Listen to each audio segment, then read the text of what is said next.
Welcome to Paul's Heart. I'm Paul, author of the book, Paul's Heart, Life as a Dad and a 35-year cancer survivor, available on Amazon.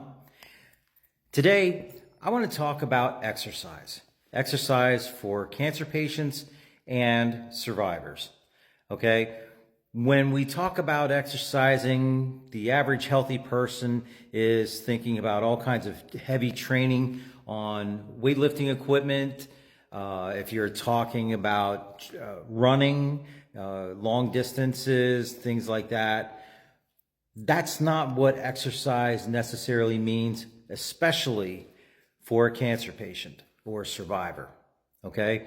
The importance of exercise is activity, being active. Now, if you're going through current treatments, you may not feel like doing much of anything, and that's okay.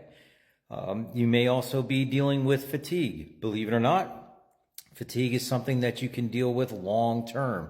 And by long term, I still have issues with it 35 years later. Okay? So it's important to keep in mind the level of activity that you're doing. But that activity, that's exercise.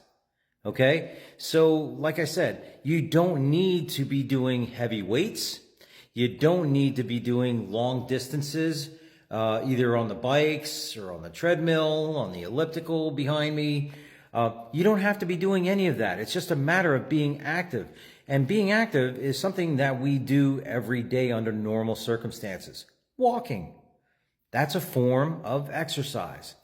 Okay? Whether it's 15 minutes a day, half an hour, or whatever. You have an app on your phone, probably for the pedometer, which measures your distance in steps, perhaps in miles, in time, or whatever, and it keeps a record for you. But just walking is exercise. Now, I live in South Florida, so right now we're in a weather pattern now for the next 6 months where it's going to be mid-90s and high humidity. And with my lungs in their condition that they're in for my Hodgkin's treatment, it makes it impossible really for me to tolerate being outside walking any kind of distances. So I go indoors and I use a treadmill. And you can find these either in your community, perhaps your local gym or whatever. But everything you need to make your walk as comfortable as possible. Because again, we're not talking about training for strength or endurance.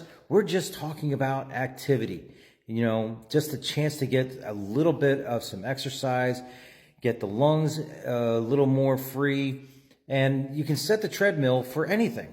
Now, me personally, I leave it at a 0 incline. I don't stress out my body or my heart at all when I walk.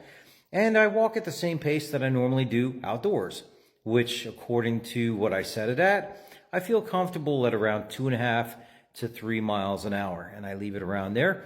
And I can walk anywhere between 15 minutes to a half an hour, sometimes more, especially indoors where everything is climate controlled. But that's my exercise. Okay, and I can show my doctors that I'm exercising. Again, I have the app on my phone that shows my activity, and they can see that I'm doing what I can. Another thing that I like to do, and I'm no longer able to do, is tackle that machine there. Okay, that's for strengthening. I don't have the capacity anymore in my upper body to do that stuff. I have damage to my upper body area from the radiation therapy 35 years ago. My muscles simply won't take it. But I need to be able to stretch and flex any remaining flexibility, range of motion that I do have left. For instance, I can't bring my arm any higher than this. My shoulders won't allow it, which is really fun going through TSA, and they tell me to put my arms up higher and looking like a young guy, and I'm telling them I can't.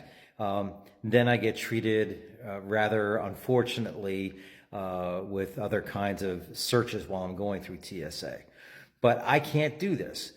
So what I have to do, not just for my shoulders, but for my back, my hips, my legs, I have to do all kinds of stretches. So I usually pull out a mat and I make myself comfy on the floor down here, and I'll do all kinds of stretches. So between the treadmill and the floor for my stretches, those are my exercises. Now, there are days that I don't feel like doing it. I don't feel that I have it in me to do it, and I don't do it. But then there are other days that I do make myself do it, and there are other days that I come down just as planned. But it's not something that I'm punishing myself with. I'm not forcing myself to do. Again, the difference is I'm not training. I'm exercising. I'm being active. And that's the difference. And even as a cancer patient, as a healthy person, again, there's a difference.